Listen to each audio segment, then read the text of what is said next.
Hello दोस्तों, नमस्कार। आप लोगों का एक बार फिर से स्वागत है आपके अपने चैनल पीएच टेक डिजिटल में। फ्रेंड्स, आज की वीडियो में हम लोग junior added high school teacher के अंतर्गत जो वैकेंसी आई है उसमें हम लोग अभी तक प्रैक्टिस सेट कर रहे थे। अब हम लोग थ्योरिकल अपनी हम लोग तैयारी करेंगे हमारे चैनल के माध्यम से। तो इसमें हम जिस बुक का इस्तेमाल करेंगे वो एनसीईआरटी की बुक होगी और ये एसएसटी वालों के लिए ये हमारा वीडियो है। एसएसटी वाले जो भी स्टूडेंट हैं उनके सिलेबस में पहला जो टॉपिक है आपका दिया है इतिहास जानने के स्रोत। ये आपके कह सकते हैं कि इतिहास के अंतर्गत आता है।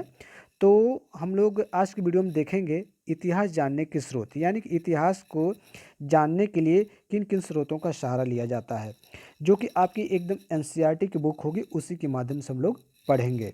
तो आइए चलिए वीडियो को स्टार्ट करते हैं, देखते हैं junior added high school teacher के अंतर्गत एसएसटी में हम लोग इतिहास जानने के स्रोत। तो फ्रेंड्स, ये जो बुक है ये कक्षा 6 की बुक है। यही सिलेबस में आप लोगों को यही टॉपिक दिया भी है कि इतिहास जानने के स्रोत ये। तो देखिए, इसी को हम लोगों को पढ़ना है क्योंकि जो आपकी वैकेंसी है आपको जूनियर की है 6 से 8 तक है। तो आपको एनसीईआरटी की 6 से 8 तक बुक को पढ़ना बहुत ज़रूरी है क्योंकि आपके 80 से 90% जो प्रश्न होंगे यहीं से सब मिल जाएंगे। तो देखिए, आज हम लोग पढ़ते हैं क्या, इतिहास जानने के स्रोत। ठीक है, इतिहास जानने के स्रोत, इसके बारे में देखिए थोड़ी सी जानकारी दी गई है। तो ये हम वैसे आप लोगों के लिए नहीं है, ये बच्चों के लिए है। जैसे दिया है परिवार की पुरानी बातें दादी नानी के माध्यम से सुनते थे, तो ये वैसे आप लोगों के लिए नहीं है।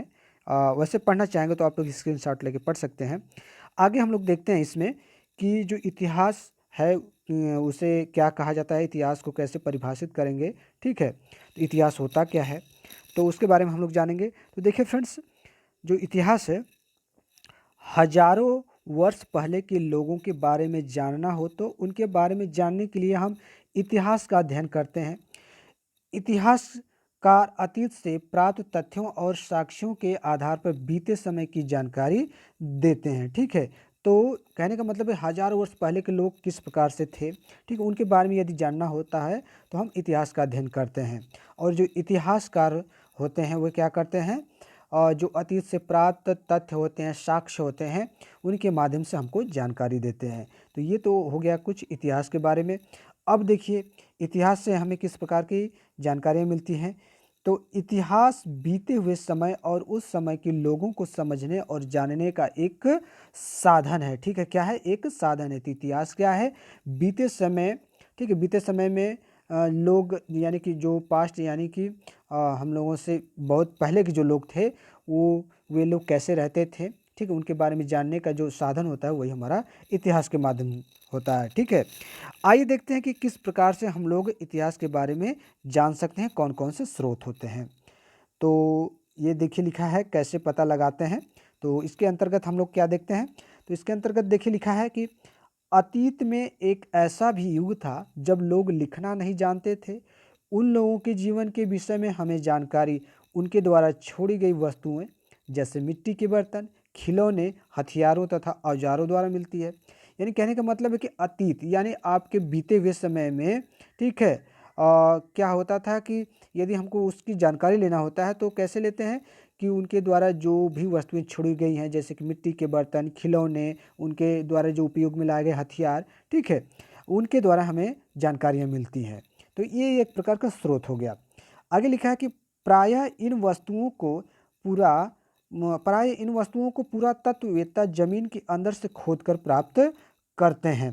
तो प्रारंभ में क्या होता है कि जो इतिहास का पुरातत्ववेत्ता होते हैं वे क्या करते हैं, इन वस्तुओं को जमीन के अंदर से खोदकर निकाला जाता है। जैसे आप लोगों ने सुना होगा हड़प्पा की खुदाई, ठीक है, तो वो क्या होते हैं, जो पुरातत्ववेत्ता होते हैं वही खुदवाते हैं। तो उनके अंदर से जो भी चीज़ें मिलती हैं उसी के माध्यम से वे पता लगाते हैं कि प्राचीन समय में लोग किस प्रकार से रहते थे और किस चीज़ का प्रयोग करते थे।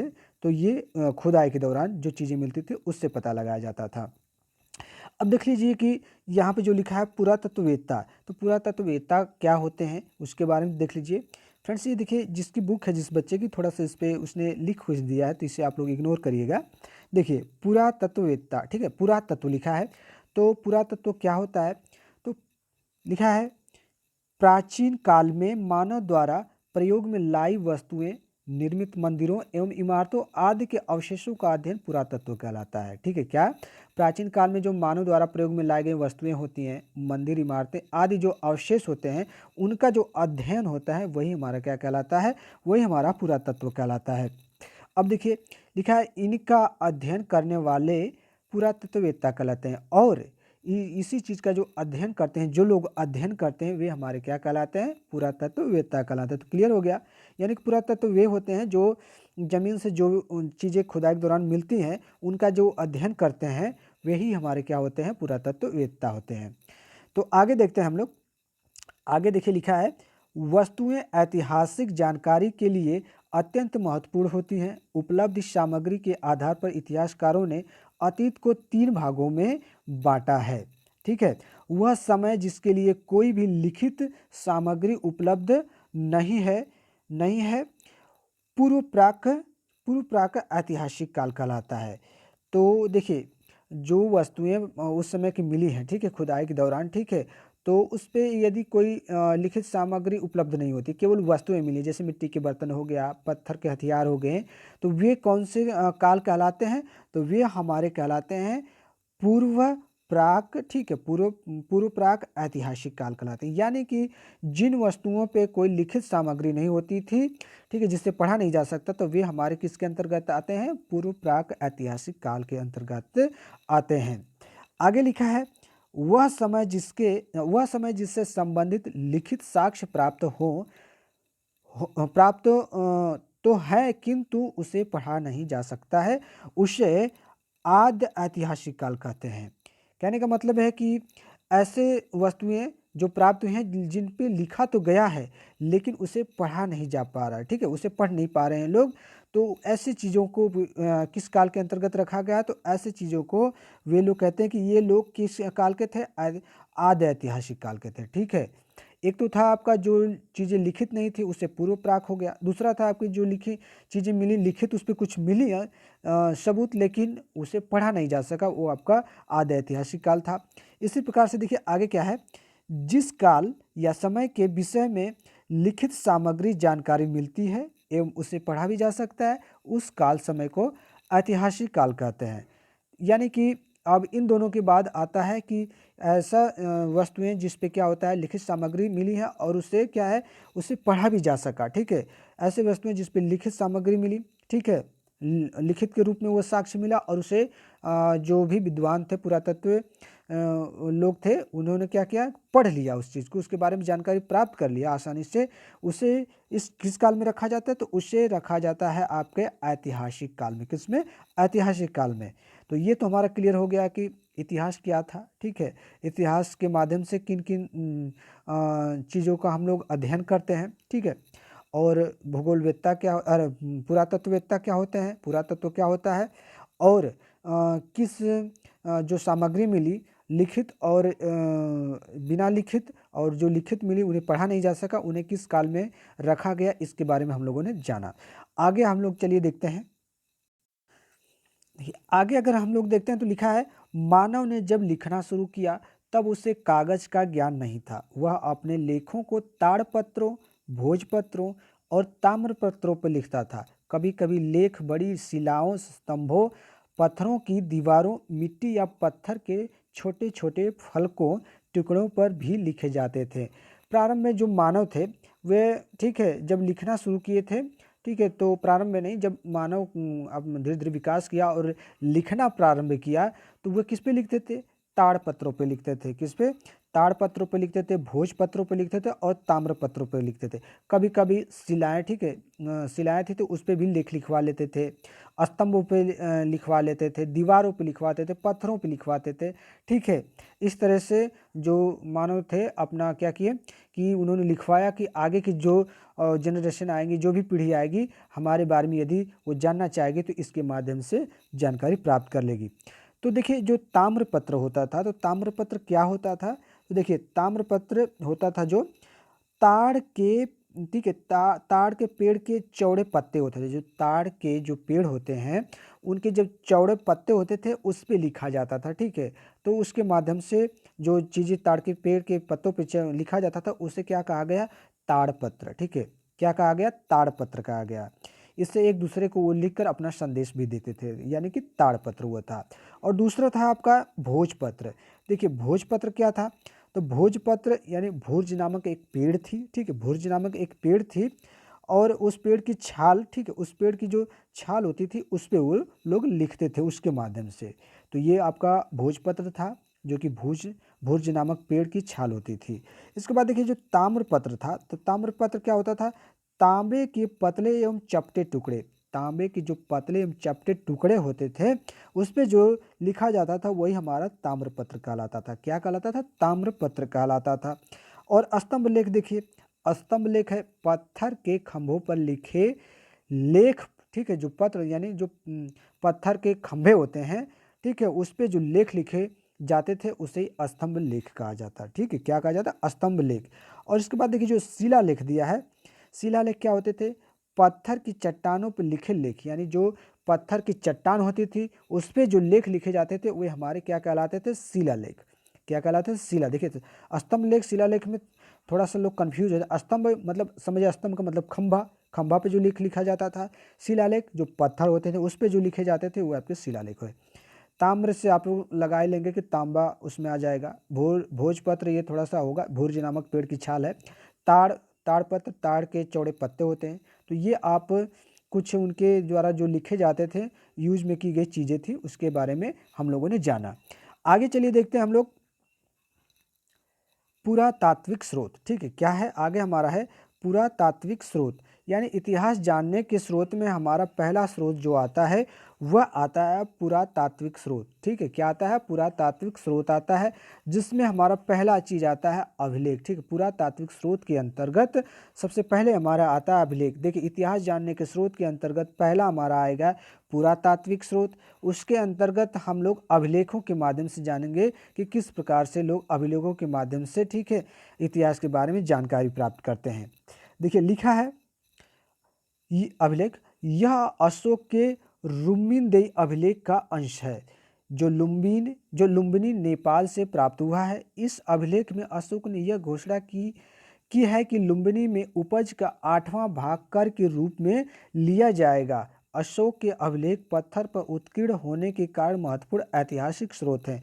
देखिए ये देखिए एक अभिलेख है जो कि रुम्मीनदेई का, जो आपको ये आप देख रहे होंगे स्क्रीन पे, आपको दिख रहा होगा ये जो अभिलेख है, ठीक है, इस पे देखिए कुछ लिखा गया है।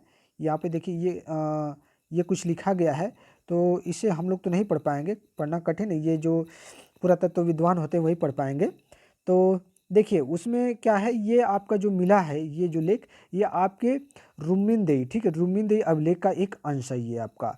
और ये कहाँ है, ये आपके लुम्बिनी जो कि नेपाल में पड़ता है वहाँ से प्राप्त किया गया है इस लेख को। तो इससे इस लिखावट की जानकारी मिलती है कि ये किस प्रकार के लेख है, ठीक है।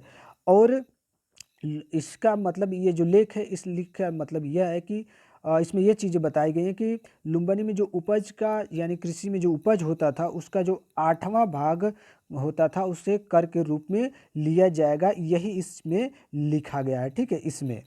तो इस लेख के माध्यम से यही जानकारी मिलती है कि यह रुम्मीनदेई का एक अभिलेख का अंश है जो कि लुम्बिनी नेपाल का है। और इसमें यह लिखा गया है कि लुम्बिनी में जो उपज का 8वां भाग होगा उसे कर के रूप में लिया जाएगा। तो ये इस अभिलेख से जानकारी मिलती है, ठीक है।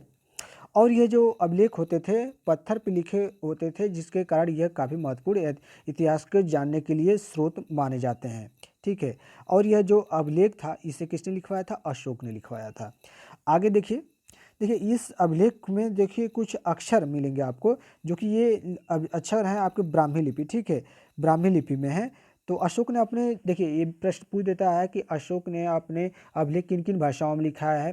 देखिए उसने ब्राह्मी लिपि में लिखा है, और अरामाइक में लिखा है, और ग्रीक में लिखा है। तो इस तरह की भाषाओं में ये आ जाएगा, तो ये अशोक ने लिखवाया था, ठीक है। तो देखिए ये कुछ उसके अक्षर हैं, जैसे कि ये आपका अक्षर दिया है तो इसका मतलब होगा हमारे देवनागरी लिपि में दे, और ये लिखा है तो इसका मतलब अ है। और ये देखिए इस तरह का अक्षर जो ब्राह्मी लिपि में, इसका मतलब गा है, ठीक है। आगे हम लोग चलिए देखते हैं। इसके बाद हम लोग देखते हैं कि सिक्के एवं मोहरे, ठीक है, सिक्के एवं मोहरे के द्वारा कैसे हम लोग जानकारी इतिहास के बारे में प्राप्त करते हैं। तो ये भी एक प्रकार का इतिहास जानने का स्रोत है, सिक्के एवं मोहरे। लिखिए, इसमें देखिए लिखा है, सिक्कों से तत्कालीन शासक का नाम, उसका समय, सिक्के की बनावट से उस समय की कला तथा धातु से आर्थिक स्थिति की जानकारी प्राप्त होती है। देखिए, सिक्के से किस प्रकार की जानकारी प्राप्त होती है? सिक्कों से उस समय के जो तत्कालीन जो शासक, जो राजा होते थे, उनका नाम, ठीक है, क्योंकि सिक्के पर कभी-कभी वो अपने नाम को भी लिखवाते थे, और वह उस समय के सिक्के की जो बनावट होती थी, किस प्रकार की बनावट होती थी, किस किस धातु का प्रयोग किया गया था, और इससे जो भी धातु प्रयोग करते थे, इससे उनकी आर्थिक स्थिति का भी पता लगता था, सिक्के एवं मोहरों से, ठीक है। आगे देखिए, लिखा है कि गुप्त शासक कुमार गुप्त प्रथम को इस सिक्के पर घुड़सवारी करते हुए दिखाया गया है, जिससे हम कह सकते हैं कि वह एक अच्छे घुड़सवार थे। इस प्रकार सिक्के इतिहास लेखन में महत्वपूर्ण योगदान देते हैं। तो देखिए, यह जो सिक्का है आपका, देखिए एक सिक्का आपको दिख रहा होगा स्क्रीन पे। ये सिक्का जो है, ये आपके कुमार गुप्त के समय का है, जो गुप्त शासक थे, ठीक है, कुमार गुप्त प्रथम। उन्हें इसमें घुड़सवारी करते हुए दिखाया गया है, जैसा कि आप इसमें देख रहे होंगे, ये घोड़ा है, इस पे ये एक व्यक्ति हैं जिन्हें कुमार गुप्त प्रथम बताया गया है, ठीक है, दिखाया गया है। इससे यह पता चलता है कि जो कुमार गुप्त थे वह घोड़े चलाने के कितने शौकीन थे, ठीक है। आइए आगे हम लोग देखते हैं। आगे देखते हैं हम लोग, तो लिखा है कि हड़प्पा कालीन मुहरें मेसोपोटामिया से मिली हैं। इससे ज्ञात होता है कि हड़प्पा वासियों का व्यापार मेसोपोटामिया से होता था, ठीक है। तो इसका मतलब ये लिखा है कि जो हड़प्पा कालीन मोहरें मिली है वो कहाँ से मिली है? मेसोपोटामिया से मिली है। इससे यह पता चलता है कि हड़प्पा वासी और मेसोपोटामिया जो वासी थे, वे आपस में क्या करते थे? व्यापार करते थे, क्योंकि सिक्के, जब एक सिक्का किसी दूसरे जगह मिलेगा तो इससे ये प्रतीत होता है कि यह सिक्का आया कैसे, इसका मतलब कोई रीजन होगा, कुछ खरीदा गया होगा, तो इससे व्यापार जरूर हुआ होगा, ठीक है। तो जो हड़प्पा कालीन जो मोहरें मिली हैं मेसोपोटामिया से, ठीक है, वह ये उससे यह मालूम होता है कि मेसोपोटामिया और हड़प्पा वासियों के बीच व्यापार होता था। अगला देखिए लिखा है धौलावीरा, ठीक है, धौलावीरा का स्थान है, ठीक है। देखिए, धौलावीरा कहाँ का स्थान है? हड़प्पा सभ्यता का यह पूरा स्थल गुजरात में स्थित है। कहाँ पे है धौलावीरा? तो गुजरात में। यह भी प्रश्न बन जाता है कि धौलावीरा जो स्थान है यह कहाँ पे है? तो गुजरात में स्थित है, ठीक है। यहाँ से हड़प्पा कालीन नगर निर्माण योजना, जल निकास प्रबंध आदि के साक्ष्य प्राप्त हुए हैं। तो धौलावीरा जो कि आपके गुजरात में स्थित है, उस धौलावीरा से आपके हड़प्पा कालीन नगर निर्माण, यानी नगर निर्माण की किस प्रकार की योजनाएं होती थी, जल जल निकास का जो प्रबंधन होता था किस प्रकार का होता था, और तमाम जो साक्ष्य मिले हैं इस धौलावीरा जगह से प्राप्त हुए हैं, जो कि आपके गुजरात में है। आगे देखिए लिखा है, इतिहास जानने के स्रोत के क्रम में आगे देखिए लिखा है सारनाथ का स्तूप, ठीक है, सारनाथ का स्तूप। तो देखिए, सारनाथ के स्तूप के बारे में क्या है? सारनाथ उत्तर प्रदेश में स्थित इस स्तूप, देखिए जिसे क्या कहा जाता है, धार्मिक स्तूप भी कहा जाता है, का निर्माण मौर्य वंश के शासक अशोक ने कराया था। महात्मा बुद्ध ने सर्वप्रथम सारनाथ में अपना उपदेश दिया था। तो सारनाथ स्तूप के बारे में लिखा है कि यह उत्तर प्रदेश में स्थित है, ठीक है। और इसका जो निर्माण मौर्य वंश के शासक किसने करवाया था? अशोक ने करवाया था। और जो महात्मा बुद्ध जी थे, उन्होंने अपना पहला उपदेश इसी सारनाथ में अपना दिया था ये, ठीक है। आगे देखिए, दूसरा लिखा है, इतिहास जानने के स्रोत में आगे बढ़ते हैं हम। तो दूसरा हमारा क्या दिया है? साहित्यिक स्रोत, ठीक है, क्या दिया है? साहित्यिक स्रोत। तो साहित्यिक स्रोत के अंतर्गत हमें इतिहास के बारे में किस प्रकार से जानकारी मिलती है, आइए देखते हैं हम लोग। तो इसमें देखिए लिखा है ताड़पत्रों, ठीक है, ताड़पत्रों, भोजपत्रों, ताम्रपत्रों, चमड़े एवं लकड़ी के पट्टों पर लिखित लेखों के साथ साथ कुछ साहित्य ग्रंथों से भी हमें लोगों के रहन सहन, विचारों, खान पान इत्यादि के बारे में जानकारी प्राप्त होती है। तो साहित्यिक जो स्रोत है उसमें हमारा लिखा है ताड़पत्र, भोजपत्र, ताम्रपत्र, और जो चमड़ा लकड़ी के जो पट्टे लिखित रूप में हम मिले हैं, उस प्रकार से यह जानकारी मिलती है कि किस प्रकार से वहाँ के ग्रंथ हैं, ठीक है, ग्रंथों का मतलब किस प्रकार से वहाँ के लोग रहते थे, उनके विचार किस प्रकार के थे, खान पान किस प्रकार का था, इससे उनके बारे में जानकारी हमें मिलती है। आइए आगे हम लोग देखते हैं। देखिए, आगे हम लोग देखेंगे कि एक तरफ आपका देखिए कुछ पुस्तक के नाम दिया है, और एक लेखक का नाम दिया है, और काल का विवरण दिया है, ठीक है। यानी कि जो पुस्तक है उसे किसने लिखा है और उस पुस्तक में किस चीज़ का उसमें विवरण किया गया है, ठीक है, उसमें किस प्रकार का विवरण है। तो देखिए पहले अगर हम देखते हैं तो धार्मिक साहित्य, ठीक है, धार्मिक साहित्य में हमारे देखिए पहला आता है हमारा वेद आता है, ठीक है, क्या आता है, वेद आता है। तो देखिए वेदों को जो लेखक है कोई नहीं है, ठीक है, इसे ऐसा भी माना जाता है कि इसके लेखक कोई नहीं है। तो और देखिए इसके बारे में क्या जानकारी मिलती है वेदों से, तो यह किस काल के वेद हैं, तो इससे पता चलता है कि आर्यों के संबंध में, ठीक है, जो आर्य होते थे उनके बारे में जानकारी हमें वेदों से मिलता है। दूसरा देखिए लिखा है रामायण एवं महाभारत। तो रामायण और महाभारत के जो लेखक हैं हमारे वाल्मीकि और वेद व्यास जी हैं, ठीक है। इससे हमें क्या जानकारी मिलती है, महाकाव्य कालीन समाज के विषय में, ठीक है, किसके विषय में, महाकाव्य कालीन समाज के विषय में। और दूसरा हमारा देखिए अगला दिया है तीसरा जैन एवं बौद्ध साहित्य जातक कथा, ठीक है। तो ये तो कथा हो गई, तो इसके लेखक कोई नहीं है। और इसके अंतर्गत हमें किस प्रकार की जानकारी मिलती है, किस काल की, तो छठी शताब्दी ईसा पूर्व की राजनीतिक सामाजिक एवं धार्मिक जो स्थिति थी उसके बारे में हमको जानकारी मिलती है, जो जैन एवं बौद्ध साहित्य जातक कथाएं हैं, ठीक है। आगे देखिए आपका दिया है धर्मेत्तर साहित्य, क्या है, धर्मेत्तर साहित्य। तो धर्मेत्तर साहित्य में हमारा पहला देखिए दिया है अर्थशास्त्र। तो सभी लोगों को पता है कि अर्थशास्त्र यानी कि कौटिल्य, जिन्हें चाणक्य भी कहा जाता है, ठीक है, इन्होंने लिखा है अर्थशास्त्र। और देखिए इससे हमें किस प्रकार की जानकारी मिलती है, किस काल की, तो इससे हमें मौर्यकालीन समाज की राजनीतिक सामाजिक, ठीक है, और आर्थिक एवं धार्मिक स्थिति का पता चलता है। जो अर्थशास्त्र नामक पुस्तक है, जिन्होंने अर्थशास्त्र नामक जो ग्रंथ है इसे कौटिल्य ने लिखा है, और इससे हमें मौर्यकालीन समाज के राजनीतिक सामाजिक आर्थिक एवं धार्मिक जो स्थिति थी उन मौर्यकालीन में उसकी जानकारी मिलती है। और अगला देखिए लिखा है आपका राजतरंगिणी के बारे में सभी लोग जानते होंगे कि कल्हड़ की ये पुस्तक है। और इसके बारे में आप लोगों ने पढ़ा होगा कि ये कल्हड़ ने इसमें कश्मीर, ठीक है, कश्मीर का जो इतिहास है उसके बारे में लिखा है, ठीक है। कश्मीर के 11वीं से 12वीं शताब्दी तक का जो इतिहास था उसके बारे में जानकारी मिलती है आपकी राजतरंगिणी पुस्तक से, जो कि कल्हड़ के द्वारा लिखी गई है। आगे देखिए विदेशी यात्रियों के वृत्तांत, यानी जो विदेशी यात्री आए थे उनके द्वारा किस प्रकार से हमें इतिहास के बारे में जानकारी मिलती है। तो देखिए जो विदेशी यात्री आए थे, तो जैसे कि एक पुस्तक थी इंडिका, ठीक है, इंडिका लिखा था आपके जो मेगास्थनीज आया था, ठीक है, कौन आया था, मेगास्थनीज जो आया था अपने भारत में। तो देखिए ये कब आया था, तो चंद्रगुप्त मौर्य के समय आया था। यह कहाँ का था मेगास्थनीज, आपका यूनानी राजदूत था, ठीक है। इंडिका पुस्तक है जिसके लेखक मेगास्थनीज है, ये यूनानी राजदूत थे जो कि चंद्रगुप्त मौर्य कालीन समाज की, ठीक है, झलक जो है आपकी इंडिका पुस्तक जो इंडिका नामक पुस्तक है उसमें देखने को मिलती है, जिसे मेगास्थनीज यूनानी राजदूत ने लिखा है, जो कि चंद्रगुप्त मौर्य के दरबार में आया था। अगला देखिए 7वां दिया है इसमें यात्रा विवरण, ठीक है, यात्रा विवरण देखिए इसमें है, इसमें जैसे कि फायान आया था, ठीक है, फायान आया था जो कि चीनी यात्री था। तो यह जो फायान आया था गुप्त काल में आया था, ठीक है। फायान कब आया था, वेनसांग के समय आया था, किसके समय, वेनसांग के समय, अरे सॉरी फ्रेंड्स, फायान आया था आपके चंद्रगुप्त द्वितीय के समय, ठीक है, किसके समय आया था, चंद्रगुप्त द्वितीय के समय आया था, ठीक है। और इससे हमें किस प्रकार की जानकारी मिलती है, तो गुप्त काल से संबंधित जानकारी हमें मिलती है, जो कि फायान ने लिखी अपनी पुस्तक, ठीक है, अपना यात्रा विवरण। तो आगे के क्रम में दिया है आपका यात्रा विवरण, ठीक है, क्या दिया है, यात्रा विवरण ये भी है आपका, जो कि आपके वैनसांग जो थे, वैनसांग जो कि चीनी यात्री भी थे, ये कब आए थे, हर्षवर्धन के शासनकाल में आए थे। और हर्षवर्धन का जो शासनकाल था उसके विवरण में इन्होंने लिखा है अपने पुस्तक में, कौन, वेनसांग। और फायान ने गुप्त काल के बारे में लिखा है, ठीक।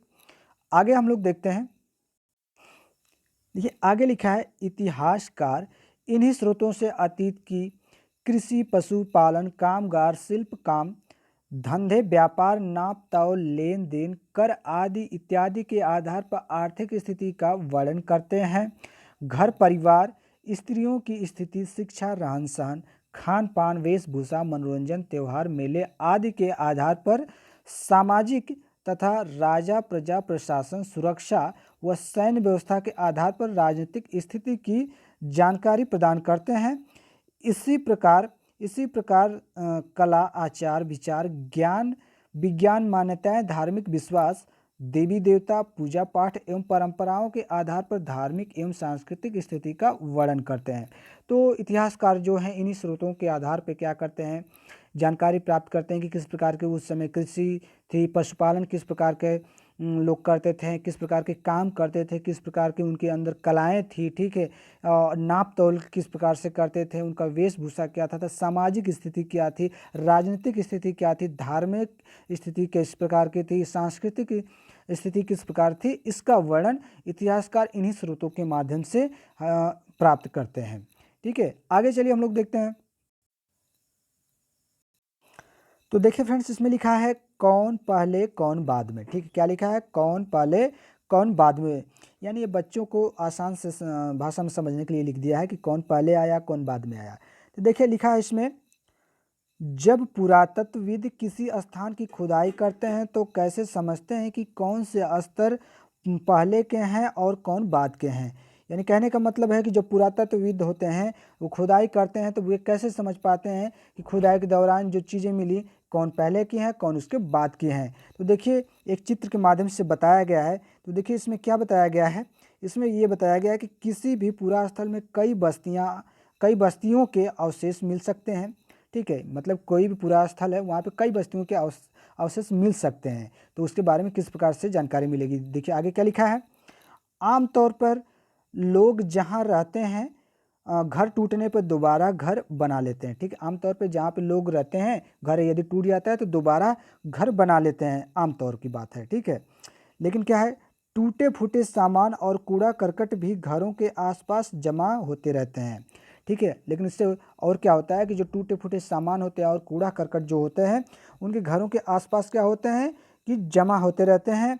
आगे लिखता है कि इन कारणों से बस्ती, ठीक है, बस्ती जमीन धीरे धीरे ऊंची होती रहती है और सैकड़ों साल के बाद वहाँ एक टीला बन जाता है। और देखिए जो कूड़ा करकट होते हैं उनके प्रतिदिन बहुत समय जब बीत जाता है, जमा होते होते होते क्या बनता है, बहुत से समय के बाद सैकड़ों सालों के बाद वह एक टीला के रूप में हो जाता है। ठीक है, किस प्रकार से, इस तरह से टीला के रूप में हो जाता है। और जब टीला के रूप में हो जाता है तो देखिए लिखा है, इसलिए जब टीले की खुदाई की जाती है तो उसका सबसे निचला स्तर सबसे पुराना होता है, उसके बाद के स्तर बाद के युगों के होते हैं। यानी कि जैसे ये आपका टीला है, ठीक है, ये आपका टीला बन गया और इस तरह से मान लीजिए ये स्तर हैं। तो इस तरह से यदि जब देखिए ऊपर से खुदाई होगी तो ये पहला स्तर हो जाएगा, ये दूसरा स्तर हो जाएगा, फिर इसके बाद नीचे जब हम आएंगे तो ये तीसरा स्तर हो गया। यानी नीचे जो सबसे नीचे जो सामान मिलेगा, ठीक है, निचले स्तर पे, तो वह हमारा क्या कहलाएगा, सबसे पुराना काल कहलाएगा, यानी बहुत प्राचीन समय वह कहलाएगा कि उससे बहुत पहले का वो समय है, जो कि आपको एक फिगर के रूप में दिया भी है यहाँ पे, वहाँ पे आपको बताया भी गया है। इस तरह से देखिए दिया है, इसमें ऊपर से आपको दिया गया, लिखा भी है 1 2 3 4। ठीक है, इसमें देखिए लिखा है नीचे स्तर 2 और 3 को देखिए कौन सा ज़्यादा पुराना है। तो देखिए स्तर 2 और 3 को देखेंगे तो हमको ऊपर से आना है, तो ऊपर से आना है तो हम आएंगे 1 2 3 और 3 पे जो ही आएंगे तो ये हमारा 2 से क्या हो गया, ठीक है, नीचे है तो नीचे वाला हमारा पुराना होता है तो 3 हमारा पुराना हो जाएगा। ठीक है, 2 की अपेक्षा, ठीक है, 3 पुराना हो जाएगा 1 और 2 दोनों की अपेक्षा, 4 की अपेक्षा नहीं, 4 तो 3 से पुराना हो जाएगा, तो 3 हमारा इसमें पुराना हो जाएगा 2 के। ठीक है, यदि हम तुलना करते हैं तो आगे देखिए क्या लिखा है।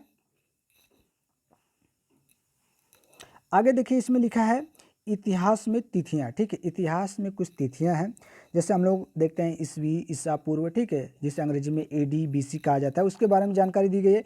देखिए इसमें लिखा गया है इतिहास में कुछ तिथियां ईसा पूर्व में होती हैं, कुछ ईस्वी में। ठीक है, ईसा पूर्व का तात्पर्य है ईसा मसीह। ठीक, ईसा पूर्व का तात्पर्य होता है ईसा मसीह, ईसाई धर्म के प्रवर्तक के जन्म से पहले का समय। ठीक है, ईसा पूर्व का मतलब हो गया जो ईसा मसीह थे, जो ईसाई धर्म के प्रवर्तक थे, उनके जन्म के पहले का समय ईसा पूर्व, यानी ईसा मसीह के जन्म से पहले का जो समय था वह हमारा क्या कहलाता है, ईसा पूर्व कहलाता है, जो कि अंग्रेजी में इस BC कहा जाता है। ठीक है, यदि इसका फुल फॉर्म देखेंगे तो होगा कि हमारा बिफोर क्रिस्ट लिखते हैं। ठीक है, BC का फुल फॉर्म होता है बिफोर क्रिस्ट लिख। ठीक है, इसी प्रकार से देखिए ईस्वी को अंग्रेजी में AD लिखा जाता है। ठीक है, AD देखिए लैटिन भाषा के 2 शब्द से मिलकर बना है, पहला आपका एनो और दूसरा है डोमिनी। ठीक है, किससे मिलकर बना है आपका AD, एनो डोमिनी। ठीक है, एडी का मतलब देखिए होता क्या है, ईसा मसीह के जन्म का वर्ष, ठीक है।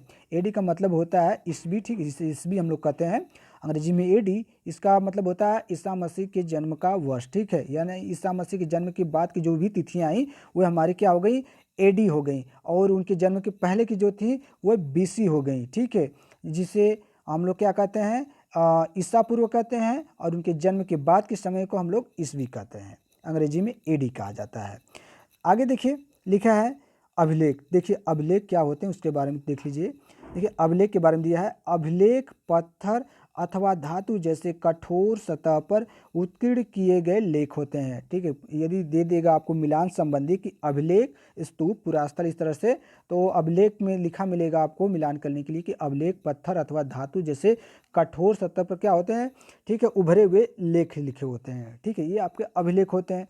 आगे आपका दिया है स्तूप। स्तूप देखिए लिखा है, स्तूप का शाब्दिक अर्थ है टीला, ठीक है। स्तूप का अर्थ क्या होता है, शाब्दिक अर्थ टीला होता है, ये भी आप लोग याद रखिएगा, ठीक है। स्तूप का शाब्दिक अर्थ टीला, या ऐसे भी पूछ सकता है टीला किसके लिए प्रयोग किया जाता था या किया जाता है, अभिलेख, स्तूप, पुरास्थल। तो आप लोग सही क्या टिक करेंगे, स्तूप। इसमें लिखिए, देखिए लिखा है, प्रायः सभी स्तूपों के अंदर एक डिब्बे में महात्मा बुद्ध या उनके अनुयायियों के शरीर के अवशेष जैसे दांत, हड्डी, राख या उनके द्वारा प्रयोग में लाई सामग्री, पत्थर अथवा सिक्के रखे रहते हैं। यानी कि जो स्तूप प्राय में मिलते हैं, ठीक है, उसमें क्या मिला कि अंदर एक डिब्बा, ठीक है, जिसमें महात्मा बुद्ध के अनुयायी जो थे उनके शरीर के अवशेष जैसे कि दांत, हड्डी, राख, इस प्रकार की चीज़ें मिली, ठीक है, स्तूप में। आगे आपका दिया है पुरास्थल। पुरास्थल में देखिए लिखा है, वह स्थान जहाँ की खुदाई जैसे औजार, बर्तन, इमारतों के अवशेष मिलते हैं, प्रायः पुरास्थल, ठीक है। प्रायः पुरास्थल जल स्रोतों जैसे नदी, तालाब, झील व समुद्र के किनारे पाए जाते हैं। तो पुरास्थल क्या होते हैं, वह स्थान जहाँ की खुदाई से औजार, ठीक है, औजार, बर्तन और इमारतों के अवशेष मिलते हैं, वे हमारे पुरास्थल कहलाते हैं। फिर से एक बार सुन लीजिए, वे स्थान जहाँ पे खुदाई के दौरान औजार, बर्तन और इमारतों के अवशेष मिलते हैं, वे हमारे पुरास्थल कहलाते हैं, ठीक है। प्रायः पुरास्थल कहाँ कहाँ पर थे, जल स्रोतों जैसे कि नदी, तालाब, झील व समुद्र के किनारे पाए जाते थे। क्यों? क्योंकि वहीं जहाँ पे नदी होते थे, वह पानी का जो स्रोत होता था वहीं पे लोग बसते थे, इसलिए पुरास्थल वहीं पे हमारा मिलता है प्राय देखने को। आइए आगे हम लोग देखते हैं। देखिए आगे यदि हम बढ़ते हैं तो देखिए लिखा है यहाँ पे और भी जानिए, तो कुछ चीज़ें और हैं उनके बारे में भी हम लोग जान लेते हैं। ये देखिए फ्रेंड्स, ये एनसीईआरटी की बुक है, इसे आप पढ़ लेंगे तो समझिए आपका 80% तो यहीं से क्लियर हो जाएगा कॉन्सेप्ट, आपको बहुत ज़्यादा डीप में पढ़ने की ज़रूरत नहीं पड़ेगी। देखिए लिखा है इसमें, महाभारत विश्व का सबसे बड़ा महाकाव्य है, ठीक है। जो महाभारत काव्य है ये विश्व का वर्ल्ड लेवल पे सबसे बड़ा क्या है, महाकाव्य, ये भी याद रखिएगा। प्रश्न पूछ सकता है कि सबसे बड़ा विश्व का महाकाव्य क्या है, दे देगा आपका महाभारत, दे देगा वेद, दे देगा, ठीक है, रामायण दे देगा, तो इस तरह से दे देगा तो आप महाभारत को टिक करेंगे कि यह सबसे बड़ा विश्व का महाकाव्य है। दूसरा दिया है आपका लंदन, ठीक है, लंदन स्थित ब्रिटिश म्यूजियम विश्व का सबसे बड़ा संग्रहालय है। तो लंदन में जो ब्रिटिश म्यूजियम है, ठीक है, वह जो म्यूजियम है वह विश्व का सबसे बड़ा म्यूजियम है। तो ये भी आप लोग याद करिएगा कि सबसे बड़ा संग्रहालय विश्व का कहाँ पे है, तो आपके लंदन में है, ठीक है। अगला पॉइंट देखिए, इसमें लिखा है अलेक्जेंडर कनिंघम को भारतीय पुरातत्व विभाग का जन्मदाता माना जाता। वेरी वेरी इंपॉर्टेंट ये पॉइंट है फ्रेंड्स, इसको आप लोग स्टार करके इसे नोट कर लीजिएगा। पूछ सकता है प्रश्न कि भारतीय पुरातत्व विभाग का जन्मदाता किसे कहा जाता है, तो आपके अलेक्जेंडर कनिंघम को कहा जाता है, ठीक है। आगे देखिए आपके कुछ शब्दावलियाँ हैं, जैसे कि देता है संग्रहालय बच्चों के लिए है, तो आप लोग जानते हैं कि संग्रहालय क्या होता है, ऐतिहासिक वस्तुओं को सुरक्षित रखने का जो स्थान होता है वह हमारा संग्रहालय कहलाता है। और धर्मेतर साहित्य क्या होता है, तो धार्मिक साहित्य से भिन्न साहित्य जो ग्रंथ होते हैं उनसे हम लोग धर्मेतर साहित्य कहते हैं। यानी धार्मिक साहित्य से जो अलग साहित्य होते हैं, साहित्य ग्रंथ होते हैं, वही हमारे धर्मेतर साहित्य के अंतर्गत आते हैं। तो फ्रेंड्स वीडियो कैसी लगी, इस वीडियो में हम लोगों ने क्या देखा है, एसएसटी में जूनियर सुपर टेट के अंतर्गत एसएसटी का जो सिलेबस में जो कि पहला पॉइंट आपका दिया है इतिहास जानने के स्रोत, हम लोगों ने एनसीईआरटी का बुक जो कि कक्षा 6 की थी उसका हम लोगों ने आज रिवीजन किया। मुझे उम्मीद है कि आपका कॉन्सेप्ट क्लियर हो गया होगा। इससे यदि कोई प्रश्न आपका आएगा तो आपका छूटेगा नहीं। ठीक है फ्रेंड्स, यदि वीडियो में आप लोग पहली बार आए हैं तो चैनल को सब्सक्राइब कर लीजिए और वीडियो को एक लाइक कर दीजिए। अगले वीडियो के लिए तब तक वेट करते हैं। थैंक यू, धन्यवाद।